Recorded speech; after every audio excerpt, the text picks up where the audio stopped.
miércoles 11 de octubre de 1967. Nosotros tenemos entendido que el doctor Guevara de la Serna, hermano de Ernesto Guevara, viajará hacia Bolivia a efectos de comprobar si son veraces las informaciones durante las últimas horas. ¿Usted no nos puede adelantar nada respecto a eso, doctor? No puedo ni debo hacer ninguna declaración. Perfecto, gracias, doctor.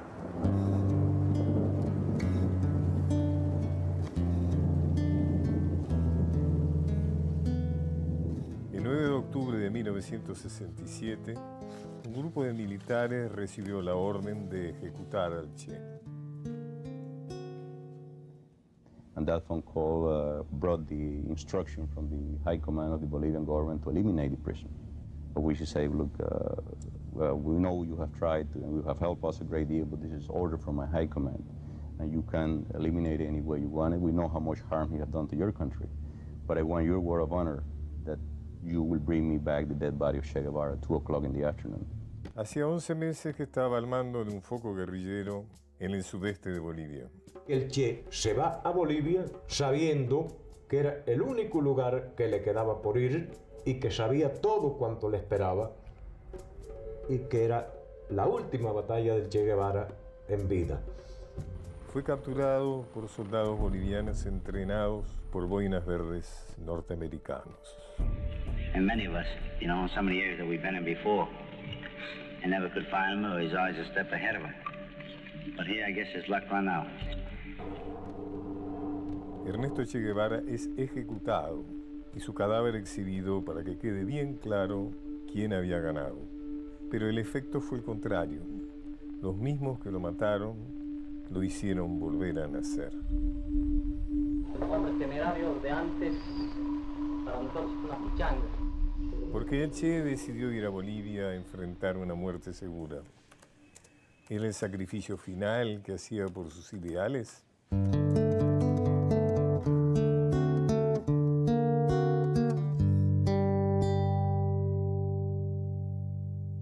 Así veremos también en muchos otros países de América cómo la llama revolucionaria se enciende cuando no hay otro medio para salir de la dominación imperialista.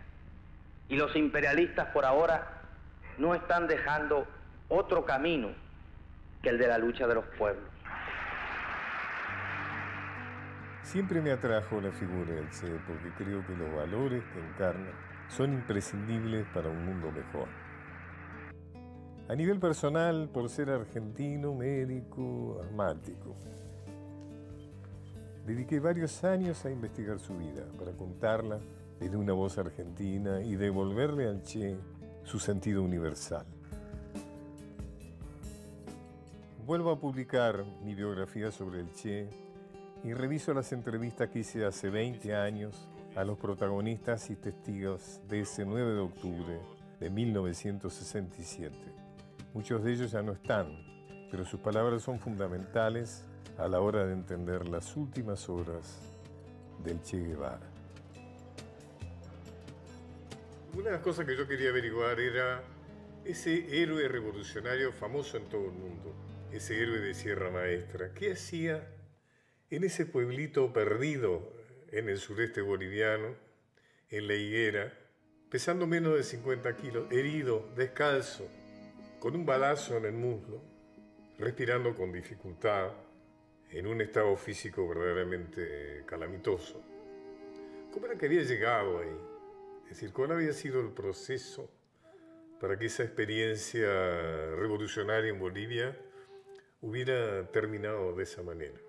La única explicación que se tiene es lo que el Che nos planteaba a diario. Lo único que nos queda por delante es la muerte. ¿Para qué alargarla más? Y tenemos que tener el coraje de esperarla con valor. Y es precisamente porque el Che siente la necesidad de buscar la muerte lo más rápido posible, porque ya se daba cuenta que no se podía hacer más nada. El general Barrientos aseguró hoy en el Palacio Quemado que Che Guevara está cercado en la zona que comprende el Río Grande y el Río Acero. Otro despacho informa que desde Valle Grande salieron tropas Rangers entrenados en la esperanza por instructores boinas verdes norteamericanos. Hoy hemos recibido entrenamiento para la lucha contraguerrillera en contraste con el entrenamiento normal de las tropas del ejército para la guerra regular. Nosotros habíamos sido entrenados específicamente para combatir a esta fuerza guerrillera. Tuvimos un entrenamiento de un poco más de 3 meses con un destacamento de las Fuerzas Especiales de Estados Unidos. Y bueno, en pocas semanas pudimos felizmente encontrar y debilitar al grupo guerrillero hasta con la captura de su jefe, y pocos sobrevivientes que quedaron se dispersaron después. El jefe era Ernesto Guevara y Gary Prado, el capitán de los Rangers bolivianos que capturó al Che. Llegamos a la higuera y entonces dispongo que el Che se ha colocado en una escuelita de 2 aulas. Yo dispuse que haya con el Che permanentemente un oficial. Un poco más tarde yo fui a verlo y entonces fui con una muchacha llevándoles comida a los 2 prisioneros. Él estaba solo, justamente en el aula donde yo pasaba clases. Estaba alumbrándose con una vela y sentado sobre un asientito rústico, ¿no? Yo iba con la curiosidad pensando que se trataba de un hombre demasiado feo por la crueldad de sus actos que creíamos que era solamente maldad. Queríamos saber quién era él, cómo era. Le pregunté él por qué lo hacía eso, ¿no? De siendo un profesional, venirse a hacer toda esta situación de matanzas. Y él dijo de que lo estábamos juzgando mal, que él era sus ideales y que eran otros. Velar por los pobres, no dejar que la gente sufra como está ahí. Yo tenía la curiosidad de saber qué había venido a hacer a Bolivia, no entendía. Y él me dijo ahí que la decisión de venir a Bolivia no había sido enteramente suya. Me pregunté yo, bueno, ¿qué otros niveles? Fidel me dijo, otros niveles.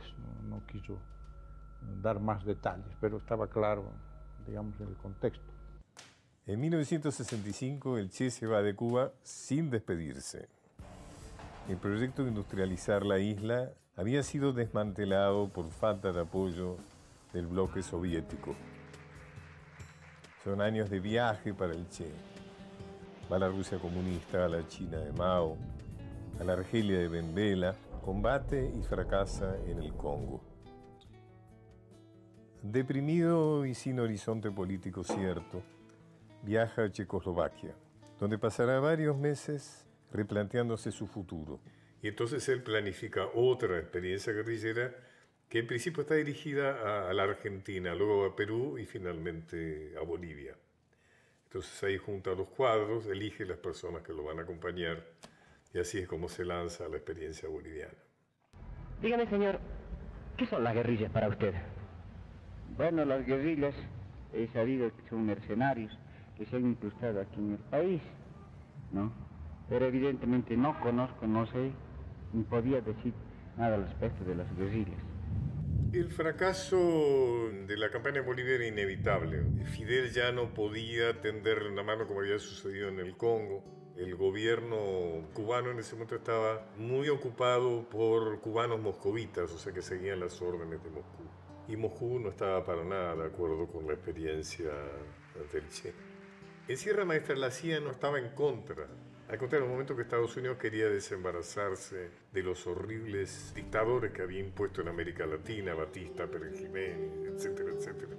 En cambio, cuando el Che hace sus experiencias en el Congo y en Bolivia, actúan con gran energía para oponerse, para cazarlo, digamos, para que su experiencia fuera un fracaso. Cuando llegamos a Bolivia, vamos al sureste, a una selva inhóspita, sin campesinado, sin vía de comunicaciones, sin agricultura, sin nada. Esa es nuestra gran sorpresa. Lo segundo es que el Partido Comunista que Fidel nos había prometido, cuando llegamos allí no había un fusil, no había nada de comer, no había ropa, zapatos, no había medicamento, simplemente el Che transformado en otro Che Guevara. Abandonado, asmático y sin medicamentos, el comandante Ernesto Che Guevara marcha hacia su calvario. A las 6 de la mañana del amanecer del 8 de octubre hubimos de parar no pudimos caminar más de 1500 metros. Las condiciones de la quebrada lo impedían, pero más lo impedían nuestras condiciones físicas. Cuando en eso veo al Che y él venía con su fusil tomado por el cañón, casi arrastrándolo. Era deprimente. No tenía fuerza para... No, yo considero que lo que no tenía era fuerza para levantar el fusil. Acuciados por la desesperación, con el ejército boliviano entrenado por eficaces boinas verdes norteamericanos, los guerrilleros parecen dirigirse hacia el inevitable desastre. El Che nos planteaba a diario: lo único que nos queda por delante es la muerte y tenemos que tener el coraje de esperarla con valor. En la madrugada del 8 de octubre, un puesto militar adelantado a la ubicación de mi compañía recibió la información de un campesino que durante la noche había visto al grupo guerrillero en el interior de una quebrada de las proximidades, a unos 2 kilómetros de la higuera. Cuando iba a hacer el combate vinieron 2 guerrilleros, habían venido aquí abajo a una huertita, y ahí lo halló un chico que había ido a ordeñar una vaca, tenía amarrada para leche. Y había aquí ya hartos guerrilleros, soldados, en ese tiempo llegaron 600 soldados al segundo combate. En base a esa información, yo fui con unos 70 hombres y al iniciar el registro de las quebradas, entablamos combate con la guerrilla.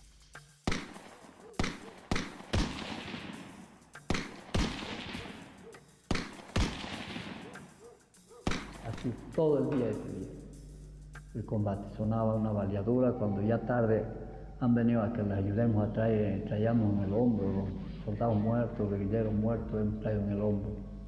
Por aquí precisamente es por donde rompen los primeros disparos, por donde estamos Villegas y yo, donde estamos Pombo y yo. Pero ya estábamos totalmente rodeados. Cuando ya íbamos cerrando el cerco sobre la quebrada, 2 guerrilleros trataron de salir por una pequeña falla, una especie de chimenea que había en una de las paredes del barranco. Y fueron capturados prisioneros. Uno era Che Guevara y el otro era Willy, un guerrillero boliviano. Cuando Ernesto Guevara es capturado tenía apenas 39 años. Su vida fue corta pero extraordinaria. Su idea del hombre nuevo se convirtió en el evangelio de toda una generación. En el año 2002, mientras trabajaba en mi libro sobre el Che, recibí un sobre anónimo con fotos que habían estado más de 30 años en manos de los servicios de inteligencia bolivianos. Estas fotos tienen un inmenso valor porque retratan al Che antes y después de ser ejecutado. En la segunda vez que yo lo vi fue cuando lo sacaron afuera, a la puerta, al lado derecho de la puerta de la escuela, para tomarle la foto. El único que estaba era Félix Rodríguez, que no lo conocíamos con ese nombre, hemos sabido después. Al menos con los uniformes yo todo lo veía igual y no podía describir bien quién era quién. The first time I came in, I looked at him and he was tied down. It was an emotional moment to see this man that I have seen before in his day of glory in Moscow and in China. And now I saw this man on the floor in rags, destroyed, beaten, and in front of him were the dead body of 2 Cubans that were very close to him. So I look at him and I say, Che Guevara, I'd like to talk to you. He looked at me very arrogantly and said, nobody interrogates me. Con el Che capturado y retenido en la higuera, el presidente de Bolivia, René Barrientos, convoca una reunión militar del más alto nivel. Allí Barrientos plantea la decisión de eliminarlo físicamente. El problema fundamental era qué hacer con él. Hubiera sido ¿no es cierto?, intentos recurrentes, política, propaganda, bueno, un factor de agitación. Entonces ahí fue que decidieron la ejecución. ¿Fue firmado? Entre los 3, no. ¿No fue firmado? No existe ningún documento. El rol de la CIA es importantísimo. O sea, una vez que están convencidos de que el Che está en el sureste boliviano, ponen en marcha todo su sistema represivo, o sea, vienen los boinas verdes a entrenar a los que hasta entonces el Che en su diario había llamado los soldaditos bolivianos. les dan unas fusiles ametralladoras modernísimos que son los Garand en esa época, y además le hacen una acción psicológica de darles coraje y decirles que tenían que enfrentar esa invasión extranjera. Gente mejor, compañía. ¿Cómo se llama el comandante? Y es tan eficaz, diríamos, la acción de la CIA, que Félix Rodríguez, que es un agente cubano de la CIA, asiste a los últimos momentos del Che, y mucho más que eso, es realmente que da la orden a Terán de matarlo al Che. I really didn't want even to be there. I left the room, I called Sergeant Terán, who I knew was doing that in there, and say, Sergeant, don't shoot from here down. This man's supposed to die from combat, from here up, just from here down. Al respecto que preguntan sobre el sorteo que dicen que ha habido para la ejecución del Che, completamente falso, al menos en mi presencia no había ningún sorteo. Entonces le tocó al suboficial Mario Terán la pieza donde estaba el Che Guevara, y al sargento Huanca, Bernardino Huanca, le tocó la pieza donde estaba Simón Cuba, Willy. Los dos estaban con sus armas, ingresaron y dispararon.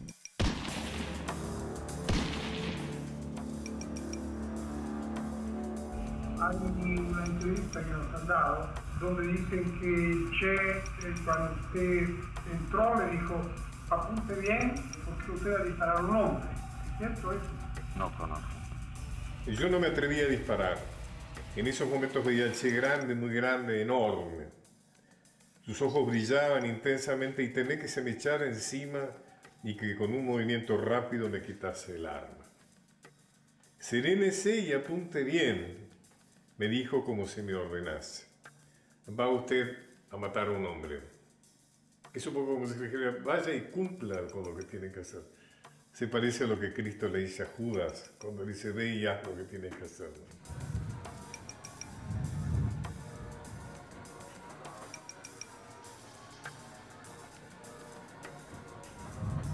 Llegué, le miré y justamente es lo que más me taladra el alma cuando vi que se trataba la cara de Jesucristo. Como yo sentía que, como que me reclamaba, como diciéndome, sos culpable de mi muerte, no volviste, no me hablaste, algo. Yo sentí, para mí, primera vez que estoy declarando esto, yo me sentí como un reclamo esa mirada, ¿no? El cadáver, que yacía bello y con el torso desnudo y sus ojos abiertos, era el de un médico argentino que en su viaje a través de América Latina había llegado a Guatemala en 1953. Allí conoció a un grupo de revolucionarios cubanos en el exilio. Uno de ellos lo apodó Che, esa marca argentina. En ese momento fue la sensación de haber perdido mi segundo padre, el que me enseñó el camino correcto de la honestidad, de la sinceridad, del internacionalismo y del comunismo. El que me enseñó a hacer lo que tienes que ser todo hombre, honesto. Yo perdí ahí, te repito, el hombre que me dio lo que no me pudo dar el padre que me hizo. En primer lugar, la prueba más fehaciente, las huellas dactilares. Creo que es la prueba más concreta que puedo decirles a ustedes. Tómenla ustedes y llévenla donde quieran. La instrucción oficial fue que debería hacerse desaparecer el cadáver para que no existiera un sitio de peregrinaje. Entonces se instruyó a un oficial que quemara el cadáver. Entonces el oficial no cumplió esa instrucción y lo depositó junto con los cadáveres de los otros 6 guerrilleros que habían muerto aquel día. Pero públicamente se dijo que había desaparecido, que había sido destruido. Conversé, sí, con el general Obando, por indicación del coronel Centeno, quien me dijo que no tenía autorización para concederme, que no tenía autoridad suficiente para concederme el permiso para la exhumación del cadáver enterrado en Valle Grande. ¿Hay alguna manera de constatar las impresiones digitales de ese cadáver? ¿Es real? Lo ignoro. Sí, nada del cadáver no lo he visto. ¿Tiene la convicción de que su hermano, Ernesto Guevara, vive, doctor? Tengo esa convicción. El mundo fue convenciéndose de a poco que ese era realmente el Che. Fue muy impactante, ¿no es cierto? Porque realmente era alguien que representaba unos valores muy impresionantes, alguien que era capaz de morir por sus ideas. Americans have long regarded Latin America as their own back door, and they intend to keep an American foot in that door. So what chance does Master Sergeant Milliard give the guerrillas in the future? A guerrilla war, in my opinion, is hard to terminate.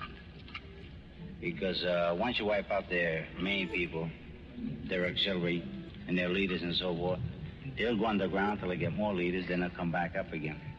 Durante los 11 meses de campaña en Bolivia, el Che cumplió con el invariable hábito de ir anotando los principales hechos de cada día. Estas notas escritas en los pocos ratos de descanso son, tal vez, su gran testamento revolucionario.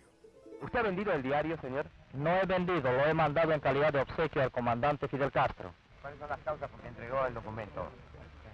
Porque el documento iba a servir en una gran maniobra de provocación en contra de la revolución cubana. ¿Orientada por quién la maniobra? Por el imperialismo norteamericano. ¿Cuál es su opinión sobre Ernesto Guevara? Que es un héroe para toda América. ¿No cree que le hizo un daño a su país? En cierta medida, sí. ¿Y sigue siendo un héroe para usted? Sigue siendo un héroe porque los hechos hay que valorarlos en sus proyecciones históricas, no en los accidentes momentáneos que ocurren. El diario fue entregado por un funcionario boliviano a Fidel Castro y publicado en Cuba el 1 de julio de 1968. En forma simultánea apareció en diferentes países e idiomas. De esta manera el Che cobra una extraordinaria fuerza.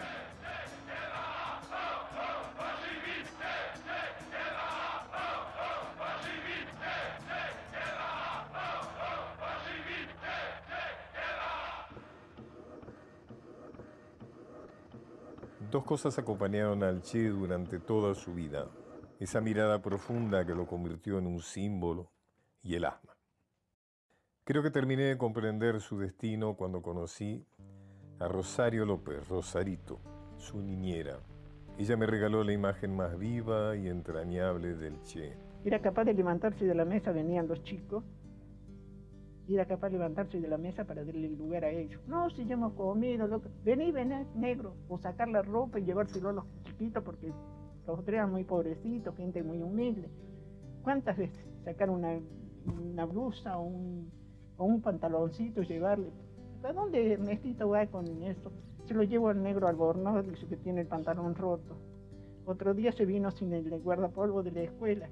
Ernestito, ¿y el guardapolvo?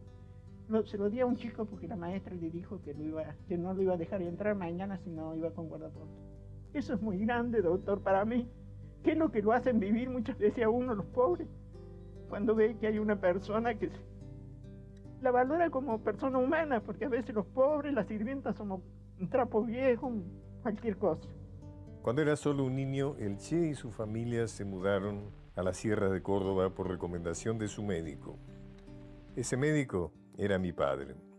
Esa es una de las cosas que más me atrajo del Che, porque yo también fui un niño asmático y sé lo que se siente. Fíjese que a pesar de su asma, de sus ataques tan espantosos, jamás lo vi con un mal carácter. Solo una vez que ya lo traje, me acuerdo que había salido hasta el patio y lo acompañé hasta su habitación, le prendí el que se ponía en un platito y me quedé un rato y me dice, mira, te aseguro que si sigo con estos ataques de asma un día me voy a pegar un tiro. No, Ernestito, ¿cómo va a ser eso? Por favor, le decía. ¿Sabés por qué decís eso vos? Me dice. Porque no sabés lo que es querer respirar y no poder. Por más que hoy sea un símbolo universal, el Che nació y murió argentino. Esa es una de las condiciones que siempre busqué rescatar. La otra es que arruinó todos los planes de sus verdugos. Los que lo mataron, lo hicieron volver a nacer. Cuando estaba escribiendo la biografía del Che, mi amigo recordado, Eduardo Galeano, me escribió: ¿por qué será que el Che tiene esta peligrosa costumbre de seguir naciendo? Cuando más lo insultan, más lo manipulan, más lo traicionan, más nace. Es el más nacedor de todos. Puede ser que en el acento que utilizara al hablar se escapara algo de la Argentina. He nacido en la Argentina, no es un secreto para nadie. Soy cubano y soy argentino también. Y si no se ofenden las ilustrísimas señorías de Latinoamérica, me siento tan patriota de Latinoamérica, de cualquier país de Latinoamérica, como el que más. Y en el momento en que fuera necesario, estaría dispuesto a entregar mi vida por la liberación de cualquiera de los países de Latinoamérica, sin pedirle nada a nadie, sin explotar a nadie. Esa proclama es patria o muerte.